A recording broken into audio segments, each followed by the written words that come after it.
Bear strode into Winchester Castle's throne room, empty but for our echoing footsteps and a few maids who scurried out as we entered. 2 pillared colonnades swept the sides of the hall. Empty chairs and an empty red and gold throne circled an abused wooden table at its far end, its center painted with a lion and rose.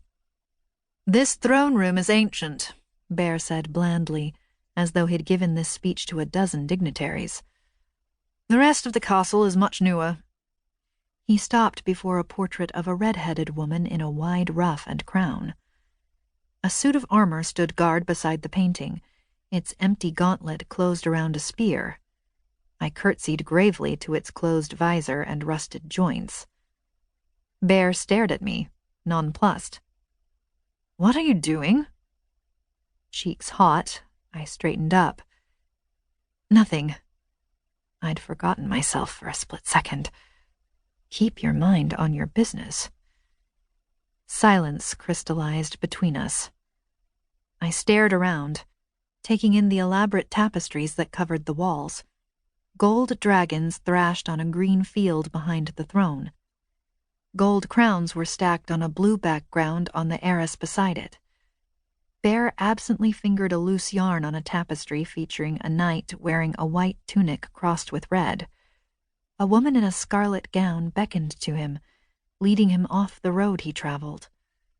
The tapestry was old, ancient enough that I wanted to smack Bear's hand away, and beautifully done, rich with color and detail. He stared at it long enough that I wondered if he'd forgotten me. "What's this?" I finally asked. "It's an old story," he answered flatly. "Or, rather, a piece of one.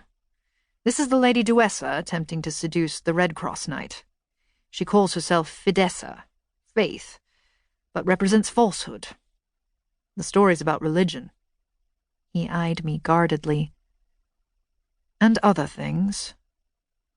I ignored his glance, crossing my arms, pursing my lips as I studied the 2 figures. They always do show the evil woman in red, don't they? Red Cross and Duessa were a pair at odds. He gallant and naive and unwitting, she the embodiment of deception.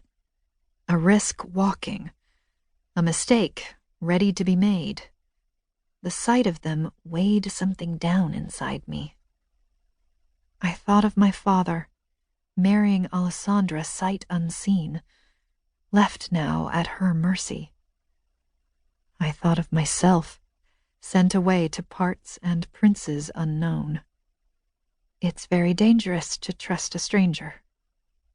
I spoke the words quietly, but my voice broke over them nonetheless.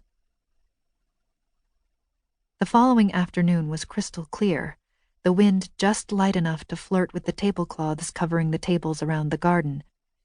I'd slept poorly the night before, trying to count how many more tick marks stood between me and home. Bear and Sir Perot flanked me, you, Lang, and Scop having begged off.